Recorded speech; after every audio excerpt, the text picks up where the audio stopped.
आयत का तर्जुमा करना चाहता हूं। अल्लाह कहता है या मरियम, ए मरियम, इन्नल्लाह हस्तफा के, बेशक अल्लाह ने तुझे चुन लिया। इन्नल्लाह हस्तफा के, तहकीक अल्लाह ने तुझे चुन लिया। वस्तफा के, वतहरा के, वस्तफा के अलन्निसाइल आलमीन।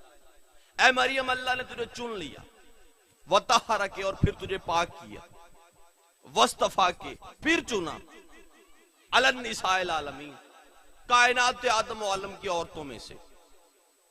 अब तर्जुमा देखिएगा, अल्लाह कह रहा है मरियम मैंने तुझे चुना, फिर पाक किया, फिर चुना, पूरी कायनात की औरतों में से। मेरा अल्लाह ये चुनने का लफ्ज तूने 2 मरतबा इस्तेमाल किया। या मरियम इन्नल्लाह हस्तफा के वतहरा के वस्तफा के अलन्निसाइल आलमीन। मरियम पहले मैंने तुझे चुना, फिर मैंने पाक किया, फिर चुना, कायनात की औरतों में से। मेरा अल्लाह ये चुनने का लफ्ज 2 मरतबा क्यों इस्तेमाल किया? अजब नहीं आवाज़ परवरदिगार आए, मेरा बंदा सुन, मैंने मरियम को पहले चुना पूरी कायनात की औरतों में से, फिर पाक किया, फिर बतूलों में से चुना। जिस तक आवाज पहुंची है भाई वो हाथ उठना चाहिए। पहले मैंने उसे चुना, फिर मैंने उसे पाक किया, फिर बतूलों में से चुना। मेरा अल्लाह तूने कहा कि मैंने चुना, फिर पाक किया, फिर बतूलों में से। ये बतूल चुनने से पहले पाक क्यों किया? बतूल चुनने से पहले तूने जब कायनात की औरतों में से चुना, फिर पहले पाक नहीं किया, पहले चुन लिया, फिर पाक किया, फिर बतूलों में से चुना।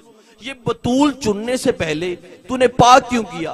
अल्लाह की आवाज है, मैं दुनिया को बता रहा हूं, बतूल बाद में पाक नहीं होती, बतूल पहले पाक होती है। बतूल पहले पाक होती है, बाद में पाक नहीं होती। आओ बतूल का एक मानी समझाऊं।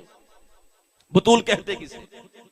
जो लुगात में बतूल के मानी लिखे हुए उनमें से एक मानी है बतूल का। शरीयत की जुबान में, जिस बंदे तक मेरी आवाज पहुंचे, सर्दी है लेकिन विलायत की हरारत को महसूस कीजिएगा और फिर बोलिएगा। बतूल किसे कहते हैं? बतूल के एक मानी मैं आपके सामने रखने लगा और उसके बाद देखूंगा अगर इसी पे बोल पड़े तो ठीक है, नहीं तो अगला मानी फिर सुनाऊंगा। बतूल किसे कहते हैं? शरीयत की जुबान में, मुझे देखिएगा, बैठ जाए बिस्मिल्लाह।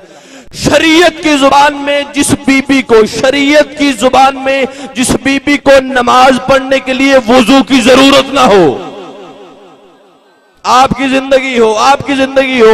मैं कुछ बंदों की चुप के ताले तोड़ने लगा हूं। मैंने कहा शरीयत में जिस बीबी को नमाज पढ़ने के लिए वुजू की जरूरत ना हो उसे बतूल कहते हैं। जो बंदे अभी नहीं बोल सके, अगली सतर पे मैं चुप के ताले तोड़ने लगा हूं। जो काबा से ज्यादा पाक हो उसे बतूल कहते हैं।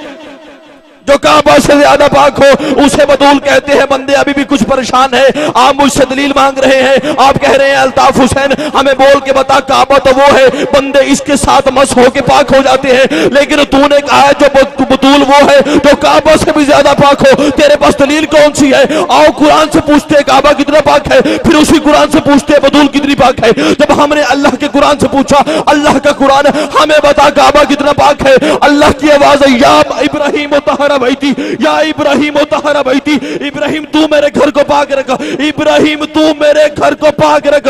अब अल्लाह से पूछो अल्लाह बतूल कितनी पाक है। अब अल्लाह का लहजा ही बदल गया, तौहीद के तेवर ही बदल गए। अल्लाह कहता है इन्नमा युरीदुल्लाहु लियुज़हिबा अन्कुम रिज्सा अहलल बैत व युतहिरकुम ततहीरा। बतूल मेरा इरादा है तुझे मैं पाक रखूंगा। काबे को इब्राहिम पाक रखे, बतूल को तौहीद पाक रखे। काबा इतना पाक है जितनी इब्राहिम में ताकत है, बतूल इतनी पाक है जितनी खुदा। आप सलामत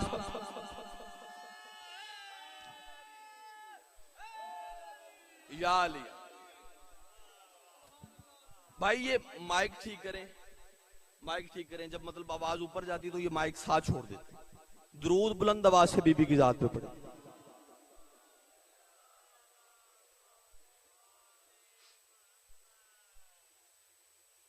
बतूल इतनी पाक है जितनी सैयदा इतनी पाक है जितनी खुदा में ताकत।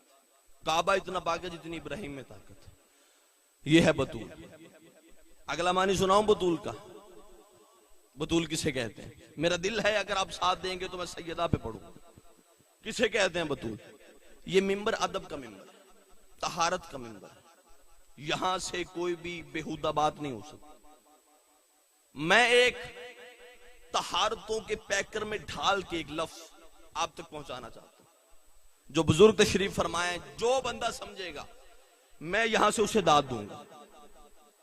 एक तहारतों के पैकर में, लिबादों में, तहों में ढाल के एक छुपा के बात आपके हवाले करने लगा हूं। फिर मैं देखूंगा कौन बंदा है जो सुन के बोलेगा, समझ के बोलेगा, जो बोलेगा इस लफ्ज पे मैं उसे दाद दूंगा। कौन है बतूल? मुझे देखिएगा कौन है बतूल। पूरा महीना जिस बीबी को मुसल्ला इबादत से ना रोके, आपकी जिंदगी हो पीर शबाब शाह जी, आपने दिल जीत लिया यार। पूरा महीना आप सलामत रहे, मुसल्ला जिस बीबी को इबादत से ना रोके, कुरान तिलावत से ना रोके, उसे बतूल कहते हैं। चंद मदीने की बीबियां थी, तारीख का एक वाक्य पढ़ देता हूं। चंद मदीने की बीबियां आपस में बहस करने लगी, घर में बैठ के बहस हो गई। उन्होंने कहा यार बतूल इतनी पाक है, किसी ने कहा इतनी पाक है, किसी ने कहा इतनी पाक है।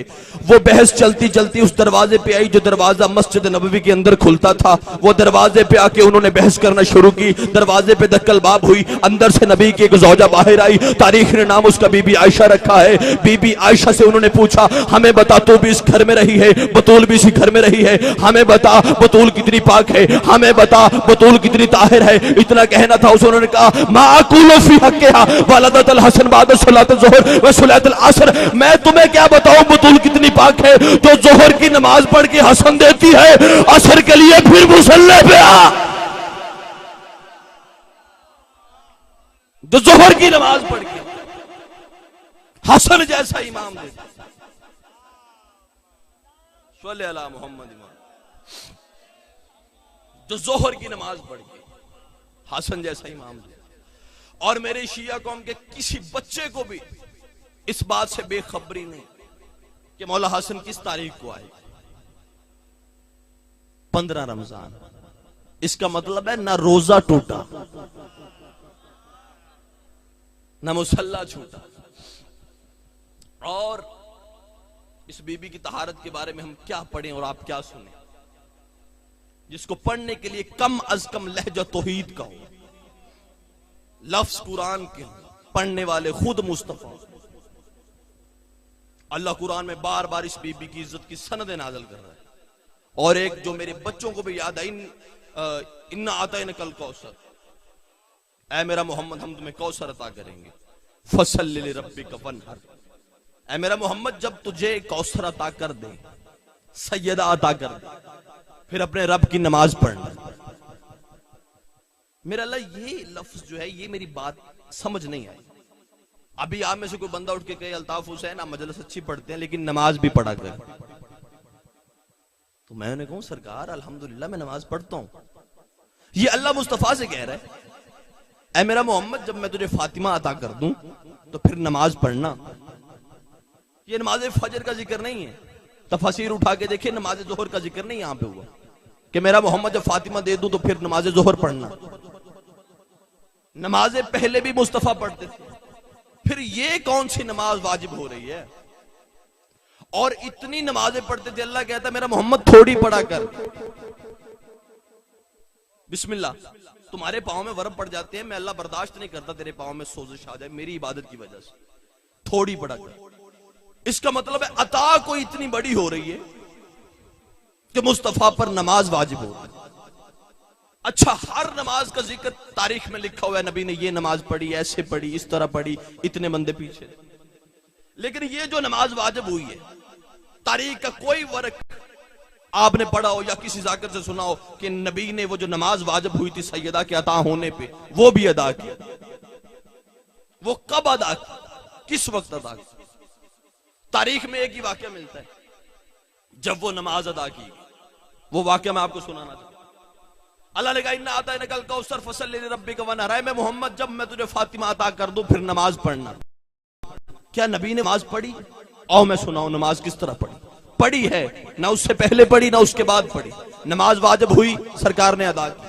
कब की? मस्जिद नबवी थी, सरकार मिंबर पे थे, सहाबा सामने थे, नबी खुतबा दे रहे थे। खुतबा देते देते अचानक सरकार ने खुतबे को रोका। खुतबा रोक के चलते चलते उस दरवाजे पे, जो दरवाजा मस्जिद नबवी के अंदर खुलता था, उस दरवाजे पे आके सरकार थोड़ी देर खामोश होकर खड़े हुए, हाथ बांध के थोड़ी देर खामोश होकर खड़े होने के बाद सरकार मिंबर पे आए। मिंबर पे आके खुतबे को जारी किया। खुतबा खत्म होना था, सहाबा ने सरकार को हाले में लिया, घेरे में लेके कहते सरकार पहले ये मंजर नहीं देखा, हमें इस मंजर के राज को खोल के बताएं, ये मंजर आपने क्यों किया? पहले जब भी खुतबा देते थे, खुतबा मुकम्मल करके फिर कोई काम करते थे, लेकिन आज आपने खुतबा दरमियान में छोड़ा, सैयदा की दहलीज के सामने गए, फिर वापस आके खुतबा शुरू किया, आपने ये अमल क्यों किया? फरमाया सहाबा किराम मुझे पहचानो, मैं मोहम्मद हूं, मेरा हर काम उसके हुक्म के बगैर होता ही नहीं। उसने मुझ पे फातिमा अता की और कहा नमाज पढ़ना, मैं अपनी नमाज पढ़ रहा था क्योंकि दरवाजे के पीछे